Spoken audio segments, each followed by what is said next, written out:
ఇప్పటిదాకా దాదాపు 2 గంటల సమయం కమిషన్ ముందు వారు హాజరై కమిషన్కు సంతృప్తికరమైనటువంటి జవాబులు ఇచ్చినట్లుగా మేము భావిస్తూ ఉన్నాం.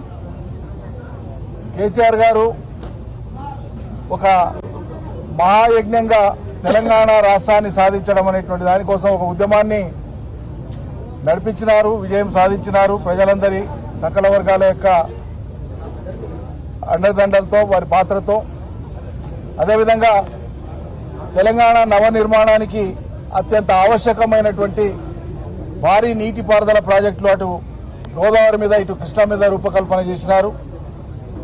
అంతర్రాష్ట్ర వివాదాలకు తావు లేకుండా సత్వరంగా అత్యంత వేగంగా తెలంగాణ ప్రజానీకానికి రైతాంగానికి సాగునీటితో పాటు మంచినీళ్లు రాష్ట్ర ప్రజలకు రావడం ద్వారా భిన్న రంగాల అభివృద్ధికి దోహదం చేస్తుంది. సాగునీటి రంగము, వ్యవసాయ రంగము, మిగతా అన్ని రంగాలకు దోహదం చేస్తుందని చెప్పి నిర్దిష్ట కాలంలో అత్యంత వేగంగా ప్రాజెక్టులు పూర్తి చేయడం మూలంగా ప్రజాధనం అవసరం మేర ఖర్చు అవుతుంది, హేతుబద్ధంగా ఖర్చు అవుతుంది. ఫలితాలు చాలా వేగంగా వస్తే ప్రజలకు సాంత్వన వస్తుంది, అదేవిధంగా వాళ్ళ జీవితాల్లో మార్పు వస్తుందని చెప్పి ఆహారం శ్రమించి అద్భుతమైనటువంటి రీతిలో కాళేశ్వరం ప్రాజెక్టులు చేపట్టినారు, పూర్తి చేసినారు. ఆ ప్రాజెక్టు మొదలైనప్పటి నుంచే తెలంగాణ ప్రజలకు ఒక ఫలితం వచ్చి ప్రజలు బాగుపడడం, అభివృద్ధి చెందడం ఇష్టం లేని, తెలంగాణ అభివృద్ధిని ఆకాంక్షించినటువంటి, ఆది నుంచి తెలంగాణకు వ్యతిరేక వైఖరి కలిగినటువంటి కాంగ్రెస్ పార్టీ అనునిత్యం విషం జిమ్ముతానే వచ్చింది. వాళ్ల కాలంలో అదే గోదావరి నది మీద వాళ్లు తలపెట్టినటువంటి ప్రాణహిత చేవేళ్ల పథకాన్ని రూపకల్పన చేసినప్పటికీ నీళ్లు లేని చోట ప్రాజెక్టులు కట్టి అసలు పనులు జరగాల్సిన కాడ పనే మొదలు పెట్టకుండా, పనులు జరగాల్సిన కాడ అనుమతులు సాధించకుండా, అంతర్రాష్ట్ర అనుమతులు సాధించకుండా, కేంద్ర జలసంఘం అనుమతులు సాధించకుండా తెలంగాణ సమాజాన్ని నమ్మించడానికి ఒక కుట్రపూరితంగా ఆనాడు ప్రాణహిత చేవేళ్ల అనేటువంటి ఆచరణకు సాధ్యం కానటువంటి ఒక ప్రాజెక్టును తెర మీద తీసుకొని వచ్చినారు. తెలంగాణ ఉద్యమం నడిచేటప్పుడే మేము దాన్ని ఎండగట్టి చూపించినాం. కేవలం 16 టీఎంసీల సామర్థ్యం కలిగినటువంటి ఈ మొత్తం ప్రాజెక్టు తెలంగాణ, ఉత్తర తెలంగాణ రైతన్న లేక ఆకాంక్షలు ఎట్లా తీరుస్తుంది, సాగునీరు తాగునీరు ఎట్లా వస్తుందని అనేక రకాలుగా అది ఎట్లా సాధ్యం కాదో చెప్పినాం. 7 ఏళ్లు ఉన్నారు వాళ్ళ అధికారంలో. ఇటు రాష్ట్రంలో కానీ, అటు మహారాష్ట్రలో కానీ, అటు ఢిల్లీలో కానీ ఏ రకమైన అనుమతులు సాధించలే. ఆ ప్రాజెక్టును వాళ్ళు పూర్తి చేస్తే ఎవరు అడ్డం పడలే. కానీ వాళ్ళు వాళ్ళ చేతగానితనాన్ని కప్పిపుచ్చుకోవడం కోసం ఒకసారి కాళేశ్వరం ప్రాజెక్టు మొదలై రీడిజైనింగ్ అయ్యి ప్రాజెక్టు రూపకల్పన చేసి పనులు మొదలై వాళ్ళ కాలంలో, కాంగ్రెస్ కాలంలో ఏదైనా ఒక ప్రాజెక్టు కడితే ఈ రాష్ట్రంలో కానీ దేశంలో కానీ దశాబ్ద కాలం లోపల ఫలితం ఇచ్చిన ఒక్క ప్రాజెక్టు లేదు కాంగ్రెస్ కట్టింది ఈ దేశంలో. ఏ ప్రాజెక్టు కట్టినా 30 ఏళ్లు, 35 ఏళ్లు, 40 ఏళ్ల కాలం తీసుకున్నారు. ఆ విధంగా కాలయాపన చేసి ఫలితాలు, ఈ తరం అనుభవించాల్సిన ఫలితాలు వచ్చేటువంటి తరం కూడా అనుభవించదో అటువంటి స్థితి కల్పించినారు.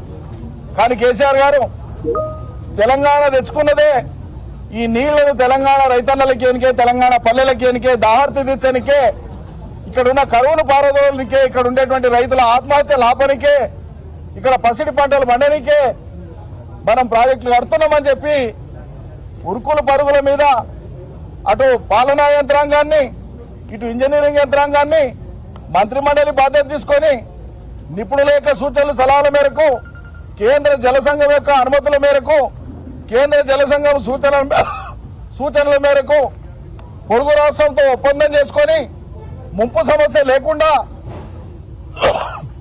అటవీ సమస్య లేకుండా, పర్యావరణ సమస్య లేకుండా అన్ని రకాల అనుమతులను పొంది నిపుణులు సూచించిన మేరకే ప్రాజెక్టును రూపకల్పన చేసి అత్యంత వేగంగా నిర్మాణం చేసి ఫలితం ఇచ్చినాం ప్రజలకు. ఇది వాళ్ళ కంటగింపు. ఏనాడు కూడా కాంగ్రెస్ దీన్ని, ఈ అభివృద్ధిని హర్షించలేదు, స్వాగతించలేదు. తెల్లారితే పొద్దుముక్తే అబాండాలు వేసే దాని మీదనే వాళ్ళ ప్రచారం కొనసాగుతూ వచ్చింది. 84,000 రూపాయలు 84,000 కోట్లు ఖర్చు అయ్యే నాటికే 2 లక్షల కోట్ల అవినీతి జరిగిందని చెప్పి మాట్లాడినటువంటి నీచపు ప్రవర్తనను, నీచపు లేఖితనాన్ని వాళ్ళు వ్యక్తం చేస్తూ ప్రజల్ని పక్కదారి పట్టించాలనేటువంటి ప్రయత్నం చేసినారు. అయినా ప్రజలకు అర్థమైంది, నీళ్లు వచ్చినాయి. ఇవాళ ఉత్తర తెలంగాణలో ఉండేటువంటి దాదాపు అన్ని జిల్లాలకు పాత ప్రాజెక్టులకు అనుసంధానం కావచ్చు, స్టెబిలైజేషన్ కావచ్చు, కొత్తగా ఇచ్చే ఆయకట్టు కావచ్చు, 40 లక్షల ఎకరాలకు నీళ్లు ఇచ్చేటువంటి వసతిని కాళేశ్వరం ద్వారా 2 టీఎంసీల ద్వారా మనం ఆల్రెడీ సదుపాయాలు కల్పించినాం. ముందు చూపుతోన పొరుగున ఉండేటువంటి ఆంధ్రప్రదేశ్ రాష్ట్రం నుంచి భవిష్యత్తులో నీటి వాటాలకు సంబంధించినటువంటి అంశాలలో వాళ్ళది పైచేయి కాకుండా ఉండాలనేటువంటి ఉద్దేశంతో వ్యూహాత్మకంగా 3వ టీఎంసీకి సంబంధించినటువంటి పనులను కూడా వ్యూహాత్మకంగా ప్రారంభించడం జరిగింది. ఇవన్నీ తెలంగాణ ప్రజల మేలు కోసం చేసినటువంటివి. తెలంగాణ ఆర్తితోన ఆ కడుపులో ఉండేటువంటి ఆ తెలంగాణ ప్రజల పట్ల ఉండేటువంటి ఆ ఆర్ద్రతతోన చేపట్టినటువంటి కార్యక్రమాలు. కానీ ఇవాళ కాంగ్రెస్ పార్టీ అధికారంలోకి వచ్చిన తర్వాత కాళేశ్వరం నీళ్లను సకాలంలో రైతులకు ఇవ్వకుండా కేవలం కాళేశ్వరం అంటే ఒక బ్యారేజ్ కాదు, మీ అందరికీ తెలుసు, ప్రజలందరికీ తెలుసు. కాళేశ్వరం అంటే ప్రాజెక్టుల సమూహం లేదా సముదాయం. ఇది ప్రాజెక్టుల సముదాయం. 3 పెద్ద బ్యారేజ్లతో పాటు, రిజర్వాయర్లతో పాటు, అండర్ గ్రౌండ్ టనల్స్ తో పాటు, ఓపెన్ కెనాల్స్ తో పాటు, పంపింగ్ స్టేషన్స్ తో పాటు మైళ్ల కొద్ది దూరం నడిచేటువంటి డిస్ట్రిబ్యూటరీ నెట్వర్క్ తోన ప్రపంచంలోనే అత్యద్భుతమైనటువంటి ఒక మేజర్ లిఫ్ట్ ఇరిగేషన్ ప్రాజెక్టును ప్రపంచానికి, సాగునీటి రంగంలో ప్రపంచానికి పరిచయం చేసినటువంటి ఘనత కేసీఆర్ నాయకత్వాన బీఆర్ఎస్ ప్రభుత్వం చేసింది ఆనాడు. దీన్ని హర్షించాల్సింది పోయి కేంద్ర జలసంఘ నిపుణులు ఆనాడు ప్రాజెక్టును సందర్శించి వాళ్ళు చెప్పినారు, it is an engineering Marvel అన్నారు. ఇంజనీరింగ్ వ్యవస్థలో ఇది మా అద్భుతమని కొనియాడినారు.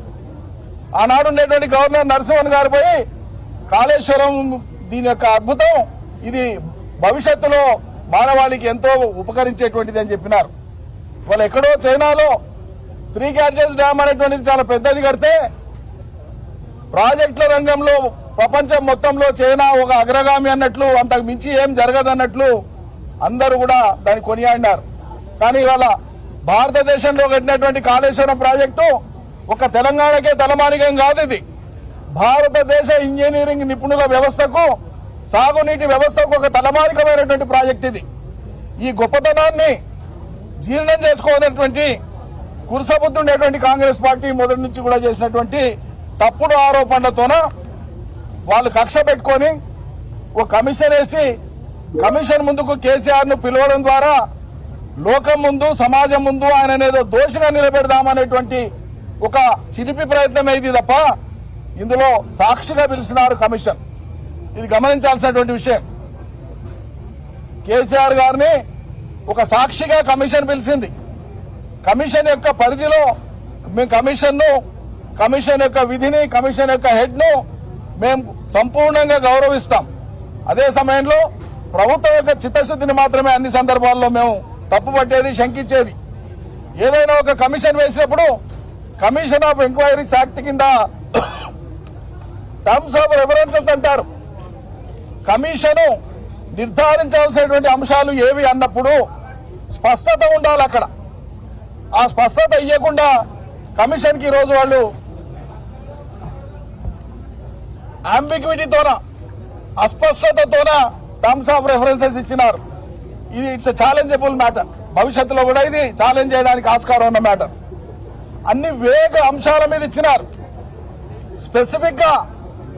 స్పెసిఫిక్ అంశం అంటూ దాంట్లో ఏమీ లేదు. అన్ని వేగ అంశాల మీద ఇవ్వడమే. అలిగేషన్స్ వచ్చినాయి, ప్రజల నుంచి ఆరోపణలు వచ్చినాయి, కొన్ని సంస్థల నుంచి ఆరోపణలు వచ్చినాయి, కొందరు వ్యక్తుల నుంచి ఆరోపణలు వచ్చినాయి. కాబట్టి మేము కమిషన్ ఇస్తున్నాం, కాబట్టి మీరు ఈ ఆరోపణల మీద నిగ్గు తేల్చండి అని చెప్పి కమిషన్ కు వాళ్ళు టర్మ్స్ ఆఫ్ రెఫరెన్స్ లో ఇచ్చినారు. అక్కడ స్పెసిఫిక్ రెస్పాన్సిబిలిటీ ఫిక్స్ చేసినప్పుడు తెలంగాణ రాష్ట్రమే కాదు, భారత ప్రభుత్వమైనా, ఈ దేశంలోని ఏ రాష్ట్ర ప్రభుత్వాలైనా ప్రజల చేత ఎన్నుకోబడినటువంటి ప్రజాస్వామ్య ప్రభుత్వాలు ఎప్పుడైనా సరే ప్రజలు మ్యాండేట్ ఇచ్చిన తర్వాత, ప్రజలకు ఇది చేస్తామని మనం మాట ఇచ్చి మొదలుపెట్టిన తర్వాత కేబినెట్ తీసుకునేటువంటి నిర్ణయం సుప్రీం.